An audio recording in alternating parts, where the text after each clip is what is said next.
सवाल ये है कि क्या इलेक्शन कमीशन ऑफ इंडिया को लॉ से ऊपर रख दिया गया है। और इसी सवाल को लेकर chief justice of India Suryakant ने एक ऐसा मैटर टेकअप किया है जो धीरे धीरे इंडिया की डेमोक्रेसी के फाउंडेशन को एक्सपोज करता है।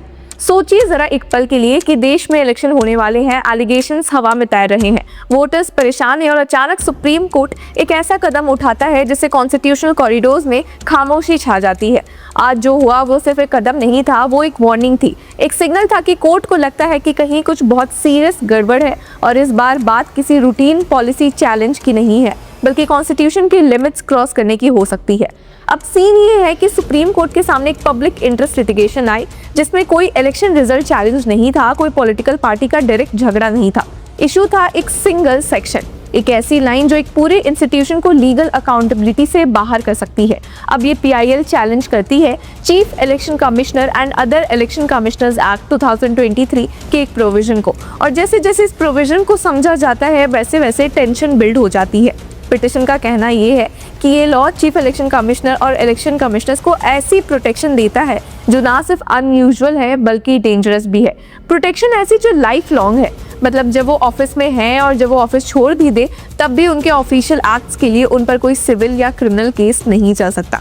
यहाँ बात हो रही है सेक्शन 16 ऑफ द एक्ट की, जो कहता है कि no court shall entertain or continue any civil or criminal proceedings against any person who is or was a chief election commissioner or an election commissioner for any act, thing or word committed, done or spoken by him when or in the course of acting or purporting to act in the discharge of his official duty or function। अब ये section कहता है कि कोई भी court CC या EC के खिलाफ कोई सिविल या क्रिमिनल प्रोसीडिंग्स एंटरटेन नहीं करेगा अगर वो एक्ट उन्होंने ऑफिशियल ड्यूटी के दौरान किया हो। वर्ड, एक्ट, डिसीजन सब कुछ कवर्ड है और यही प्रोटेक्शन सिर्फ करंट ऑफिसर्स तक लिमिटेड नहीं है बल्कि फॉर्मर ऑफिसर्स पर भी अप्लाई होती है। इसका मतलब ये हुआ कि अगर कोई एलिगेशन हो, चाहे वो बायस का हो, नेग्लिजेंस का हो या पावर मिसयूज का, कोर्ट के दरवाजे बंद है। अब यहाँ सस्पेंस ये है कि कॉन्स्टिट्यूशन की मेकर्स ने ऐसी ब्लैंकेट इम्यूनिटी किसी को दी भी है या नहीं। तो पिटिशनर्स का कहना है कि नहीं। उन्होंने कोर्ट के सामने क्लियरली बोला कि जो इम्यूनिटी जजेस को भी नहीं मिली वो पार्लियामेंट इलेक्शन कमिश्नर्स को कैसे दे सकता है। आर्ग्यूमेंट सीधा था पर इम्पैक्ट हैवी था। काउंसिल्स ने कहा कि the bill can not give life long unprecedented to CC and EC which makers of constitution didn't even grant to the judges. Parliament cannot grant such an immunity high constitutional framers did not grant to other dignitaries। अब ये वो moment था जहां court ने सिर्फ सुना नहीं बल्कि रिएक्ट भी किया। अब बात ऐसे भी है कि ग्राउंड पर जो हो रहा है वो इस लॉ को और भी डिस्टर्बिंग बना देता है। पिछले कुछ महीनों में पॉलिटिकल एलिगेशंस का लेवल काफी हाई भी हो चुका है। Congress leader Rahul Gandhi openly chief election commissioner पर वोट चोर्स को प्रोटेक्ट करने के एलिगेशन लगा चुके हैं। रूलिंग पार्टी के साथ कलूजन की बात भी कह चुके हैं। अब नेचुरली लोगों ने पूछा भी कि अगर इतनी सीरियस बात है तो अपोजिशन कोर्ट क्यों नहीं जा रही। जवाब शायद धीरे धीरे सामने आ रहा है कि शायद कोर्ट का दरवाजा ही बंद है। और फिर बंगाल से आई कुछ ऐसी खबरें जिन्होंने इस पूरी डिबेट को ह्यूमन ट्रेजेडी में बदल दिया। 2 एल्डरली वोटर्स, 2 फैमिलीज, 2 डेथ्स और एक कॉमन थ्रेड कि इलेक्शन कमीशन से आए हियरिंग नोटिस। अब इस हियरिंग नोटिस ने स्ट्रेस इतना दिया कि एक एल्डरली वोटर की स्ट्रेस से मौत हो गई और दूसरे ने सुसाइड कर लिया। अब उनके फैमिलीज ने डायरेक्टली CC और बंगाल के चीफ इलेक्टोरल ऑफिसर्स को रिस्पॉन्सिबल माना। पर ये मोमेंट था जहां लोगों ने एक्सपेक्ट किया था कि पुलिस एक्शन होगी, FIR होगी, इन्वेस्टिगेशन होगी, पर ऐसा नहीं हुआ क्योंकि एक ECI ऑफिशियल का स्टेटमेंट था जिसने कहा कि no FIR can be launched against the CC।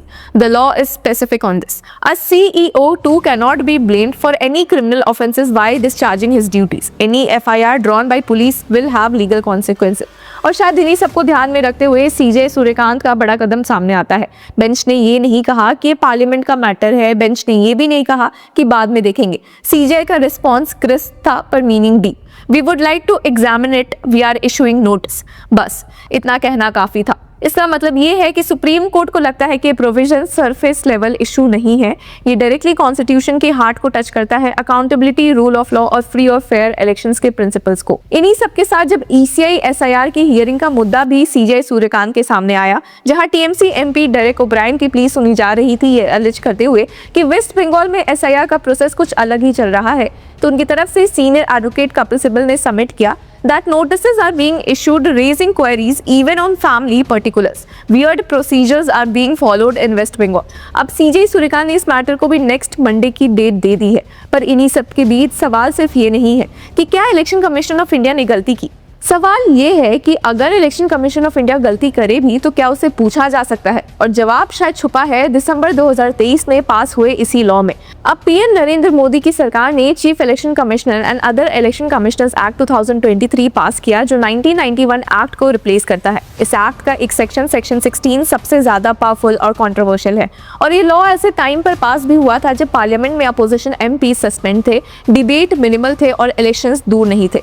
Critics के लिए ये कोइंसिडेंस नहीं लगता, उनके लिए ये एक डेलिब्रेट इंसुलेशन है, इलेक्शन कमीशन को एक क्रिटिकल इलेक्शन फेज में लीगल चैलेंजेस से बचाने का तरीका। और ये वही लॉ है जो अपॉइंटमेंट प्रोसेस को भी चेंज करता है। सुप्रीम कोर्ट ने मार्च 2023 में कहा था कि जब तक पार्लियामेंट लॉ नहीं बनाती, सीईसी और ईसीस का appointment PM, leader of opposition और सीजीआई की कमेटी करेगी। अब ये एक बैलेंस्ड सेटअप था, लेकिन पार्लियामेंट ने लॉ बनाकर सीजीआई को पैनल से रिमूव कर दिया और पीएम के नॉमिनी यूनियन मिनिस्टर को ला दिया। अब गवर्नमेंट के पास 2 वोट्स है, अपोजिशन के पास 1। बैलेंस टिल्ट हो चुका है। और अगर लीडर ऑफ अपोजिशन का पोस्ट वेकेंट हो तो लॉ कहता है कि कोई प्रॉब्लम नहीं है, अपॉइंटमेंट फिर भी वैलिड रहेगी, मतलब एग्जीक्यूटिव कंट्रोल और ज्यादा स्ट्रॉन्ग। अब सर्च कमेटी भी लॉ मिनिस्टर के अंदर है, जो पहले ही शॉर्ट लिस्ट तैयार करती है, तो सिलेक्शन से पहले ही इन्फ्लुएंस का स्कोप बढ़ जाता है। और शायद इसी वजह से सुप्रीम कोर्ट का नोटिस इशू करना एक बड़ा कॉन्स्टिट्यूशनल मोमेंट बन जाता है। तो व्यूअर्स, इस पूरे मुद्दे पर आपकी क्या राय है? Do let us know in the comment section. And till then keep following law चक्र।